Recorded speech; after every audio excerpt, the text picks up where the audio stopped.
Hey, I'd like to welcome you to another episode of Mission Matters. My name is Adam Torres, and if you'd like to apply to be a guest in the show, just head on over to missionmatters.com and click on Be Our Guest to apply. All right, so today I have Randy Wooten on the line, and he is CEO over at Maxio. Randy, welcome to the show. Well, it's my pleasure, Adam. I look forward to the conversation. All right, Randy. So we got a lot to talk about today. Of course, I want to get into Maxio and what you're doing there. I understand you process over 17 billion in volume annually. So we're going to get into this, and I want to talk about maybe some of the other things you've done. I know you work with other big high growth companies like Rocket Fuel and Percolate. So we got a lot to cover. But to get us started here, Randy, I'm just curious, how did you get started in this space? Like, where did all that begin for you? Oh, my gosh. It's been a while. I joined the interweb back in 1999. I joined one of the first agencies at the time, a digital agency called Avway that eventually became a Quantive and sold to Microsoft at $6 billion. And was it called a digital agency back then? I'm curious. Was it called a digital agency back then? Did they have that term? Yeah, I mean, you know, it's been a long time. We were talking about digital advertising at the time, and it was this small little bucket of funds that people were experimenting with. And then that online advertising grew to outpace TV in terms of overall spend. And so it's been an incredible journey to watch. Back then, I was working on the technology side of the agency, which became a division called Atlas DMT, and we would call it web-based ASP, Application Service Providers. And it was Mark Benioff at Salesforce who, brilliant marketer that he is, he talked about it being SaaS and from the cloud, and he made it all sexy. But I was there, back when it wasn't sexy, and we were trying to figure out how to do distribution of software to people via the internet. I love those early stories because just to give our listeners a little bit of a taste of what that was like before. That's why I asked you. I'm like, did they call it that back then? I knew you'd give me something, and I figured. Let's bring it a little bit more present day. Maxio, I guess as we go further into that piece of the conversation, tell us a little bit more of the company overall. Yeah, so at the end of the day, we're a system of record for billing and invoicing. And for early stage founders, they're trying to get the product out the door, and they're trying to find product market fit. And at some point, they want to get paid. And so they have to set up some type of billing structure, and that can be either billing or what we also support or invoicing. And the core of that, Adam, is that the billing and invoicing data is the lifeblood of the company. It's what tells you what's going on. And so if you're trying to raise money or manage your business, that data then can be converted into operational metrics. And so in the SaaS space, you hear a lot of people talking about things like ARR, annual recurring revenue, or gross retention, or net retention, or LTV to CAC. They have all these metrics that they use to better understand what's going on with their overall business, their go-to-market efficiency, their customer success motion, and all of that really is rooted in the billing and invoicing data. So we think of us as like the heartbeat of the SaaS company. And so we do billing, invoicing, rev rec, and reporting. And we just announced yesterday, actually, the acquisition of a CPQ company. And so now our focus is on helping to provide insights from order or offer all the way to cash. So if you're doing a sales-led motion or if you're doing a PLG motion, how does a customer sign up and buy your product? How do they get instantiated? How do they get invoiced? And then you as the business owner using all those insights to better understand what's working by product, by segment, by region. What are some of the key factors that SaaS CEOs should be focused on, especially when they're going through rapid growth? Because you have a unique vantage point with the amount of clients you're dealing with. Even the volume, 17 billion. What should they be focusing on? Well, I'd say two things. One, I don't think I realize how much money is lost because of not having accurate billing. So that can fall into two categories. One is you're just not billing.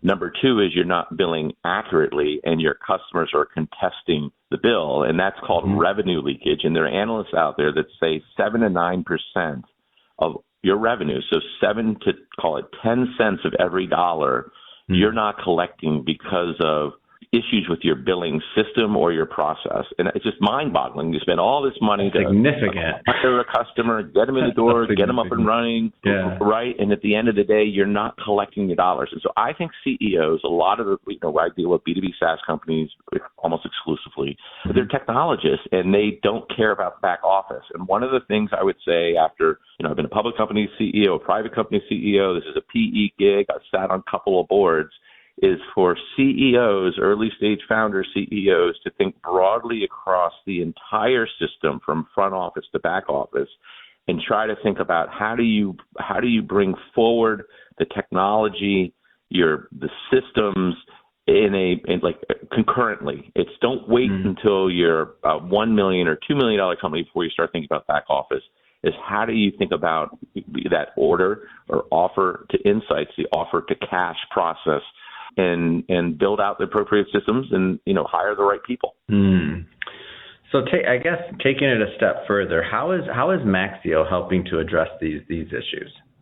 Well, again, it's sort of a system of record. What we do is we eliminate spreadsheets and we eliminate the errors. So with our new acquisition, RevOps, people entered the CPQ, the order either into like a Salesforce or a HubSpot, and now there's no manual processing of the data. It automatically gets ingested from the CRM, the CPQ, through Maxio, into your general ledger. Most early stage companies are using QuickBooks Online in the US or Xero in Europe, and that becomes one workflow. And so all of those steps are captured. And so then the invoice that you're issuing is tied directly to the order that was signed. I can't tell you how many companies I work with, the CEOs I talk about, or CFOs I talk with, who are like, it drives them absolutely bat crazy that they can't figure out what's going on with the contracts, and the salesperson added a special this, or they threw in a professional service here, or they had an uplift there. They come up with their own pricing, right? It's like whack-a-mole.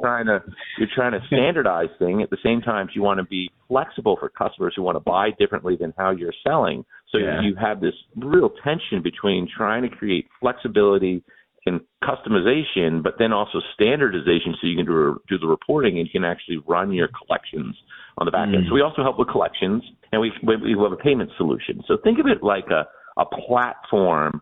We call it billing automation and revenue management. We help you with the billing, we automate the billing, and then we help you with that revenue management. We're the source of truth for the billing invoice data, which allows you in SaaS, because of deferred revenue, it allows you to manage your revenue and know what's going on.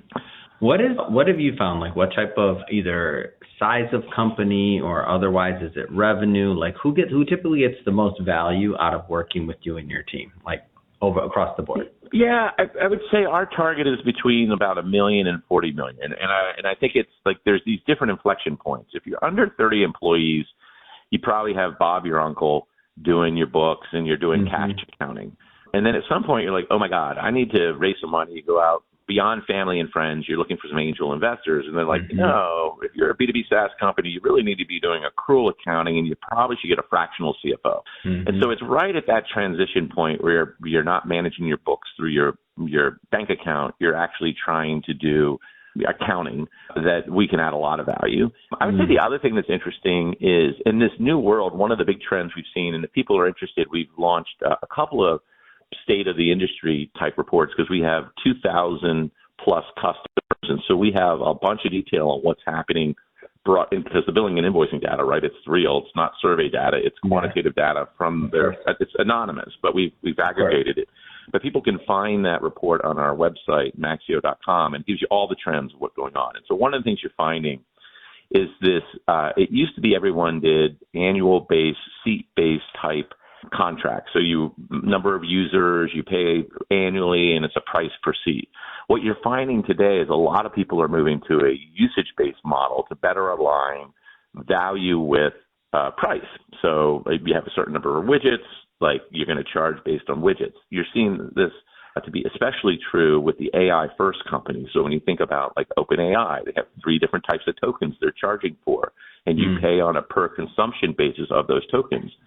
Well, that adds just an enormous amount of complexity, Adam, to the whole invoicing, billing, processing, consolidation. Like think about it, you got to meter You got to, what they call meter, you got to count each of those widgets, you got to rate and then price each of those widgets, you got to aggregate all of those, you got to do the revenue recognition, and then you got to consolidate it in an invoice because you don't want to send your customer a 1,000,000-line invoice, right?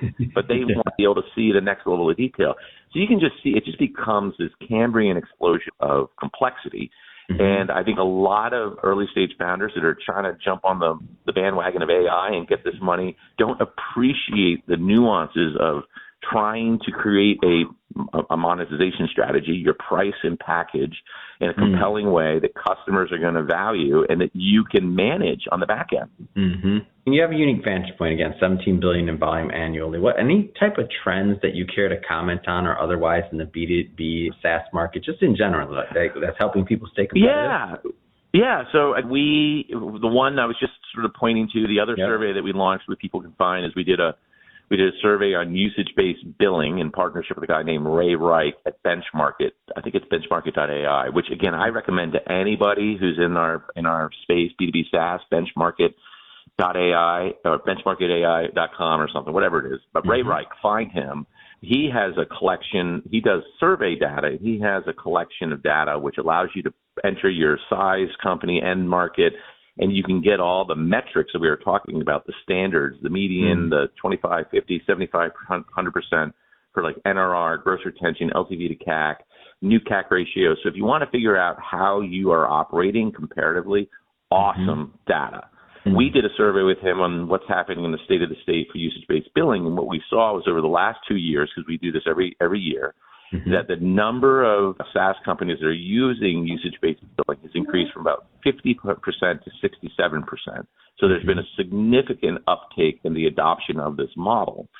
And to my earlier point, it, though, is pretty darn complicated. So I think if you're not doing usage-based billing right now, you should absolutely think about it and explore it and try to, especially if you have a PLG type go-to-market model, start to really embrace it. So I think that's number one. Number two, the other trend we've seen, and this is captured in the Maxio Institute Growth Report I was alluding to earlier, was the earlier stage companies, I don't know, a year and a half ago after the COVID implosion, companies less than $1 million weren't growing. And I think it was because they took capital back in the heady days of 19 and 20, and then the VCs sort of pulled back. And so they really had to move to a model of efficient growth versus growth at all costs, which means you're solving for EBITDA or trying to make cash flow positive, which limits the amount of money you can invest in your go-to-market. So I'd say 18 months ago, we started to see a real fall off in terms of the companies that are less than $1 million growth rate. This last survey that we did, which would capture Q4 from 2024, so still really relatively current, shows that cohort of customers has grown significantly. So I think that's indicative that a bunch of the next wave of investment has been made in those types of companies, and they're demonstrating more the classic pattern of growth supported by the VCs. And I think the good news more broadly is we're seeing investment starting to happen by the early stage VCs. So I think we've weathered the winter. Spring is coming, and it's going to be a great time, especially if you've got real AI, not just a ChatGPT wrapper, to fuel the future of our economy. It's going to be awesome. Yeah, this is good. This is great stuff. Randy, if somebody's listening or watching this and they want to follow up and they want to learn more about Maxio, connect with your team, or even access any of the reports or anything else you've mentioned, I mean, how do people do that? Yeah, so Maxio.com, we've got a bunch of resources there, as I alluded to, and we're putting out a bunch of content on LinkedIn. I have my own podcast. We post once a week. It's focused on SaaS builders. Wait a minute. What's the name of your podcast? How did I not even know that? That wasn't in my intro. Come on, man. I love supporting other podcasts. What's the name of the podcast? You're holding on to me, Randy. I knew it. You were holding back. It's called SaaS Builders. You're supposed to lead with, I got a podcast. Come on. I didn't know you were one of them. I don't have the audience you have, so I'm still just trying to figure it out. But, no, we're all trying to figure it out. I don't have the audience Joe Rogan has. What the heck? Who cares? Well, we can get you on our podcast. What's the name of the show again? I want to make sure we give that some time. Go ahead. It's called SaaS Builders, and it's focused on early stage SaaS CEOs that are trying to put it all together and figure out. Yeah. We bring in analysts, we bring in influencers, I bring in other companies, executives have been successful at multiple startups, and it's just meant to help. It's a 20-minute once a week kind of deep dive. And I've got people like product experts, I've got tech experts, I have pricing experts. So all the things, I have never been an early stage founder, but I talk to a lot of them. And sort of the questions I'm getting through the conversations, I try to find guests to address them. So that's it. That's awesome. It's great stuff. Favorite episode? That's an unfair question, but I love to do it. It's like making people choose between their kids. Which one's your favorite kid? Come on, tell me, Randy. What's your favorite episode? Come on. I will tell you at least one, maybe two. My favorite one, there's a guy, I'm a total book nerd. I was an English major, and then I took a Master of Arts in the Great Books, and I taught literature for a while. And there's a guy who has a podcast. It's called the CFO Book Club, and it sounds like the most dry thing in the world. That does sound like it's probably a great niche, though, and it's intense. Is it, or is it not? Totally. It's so cool. And we totally geeked out. And on books and just more general business books. But the book that he reminded me of was Peter Drucker's Effective Executive. And here why it was so mind-boggling for me. I probably read it, 15, 20 years ago. And I've been working my own book, Adam. And my book is 8 Secrets of Success for SaaS CEOs. And I haven't gotten it done yet. I need to get it over the darn finish line. But I went back and read Peter Drucker's Effective Executive, and it's a bit dated. I mean, the language is a bit dated. But he already covered everything I wanted to cover. And I was like, oh, boy. Like, I have nothing here that Peter hasn't already said. And so it was just kind of a reminder to go back. And I've done the great books. As you go back, you want to find out what's happening today. You want to what's in our political scene and how things are playing. Go back and read the Iliad. Go back and read the Odyssey. Like, I just, there's nothing new under the sun, and it's all been captured before. And it's a wonderful way, for me at least, to just remind of we're part of a continuum. Yeah, love it, man. It's great stuff. Let's leave that website one more time about Maxio. That's awesome. So it's the Maxio website is maxio.com. Yep. And then people can also just find me on LinkedIn. Its last name is Wootton, Wootton. And if they have a specific question, I am always open to doing, 15, 20 minutes. You can just reach me at randy.wootton@maxio.com. Happy to set up a call and chat about whatever you're interested in. Amazing. And for everybody listening, just so you know, we'll definitely put some links in the show notes so you can just click on them and head right on over. And speaking of the audience, if this is your first time with Mission Matters and you haven't done it yet, hit that subscribe or follow button. This is a daily show. Each and every day we're bringing you new content, new ideas, and hopefully new inspiration to help you along the way in your journey as well. So again, hit that subscribe or follow button. And Randy, really appreciate you coming to the show. It's been a lot of fun. Yeah, it was my pleasure. Appreciate it.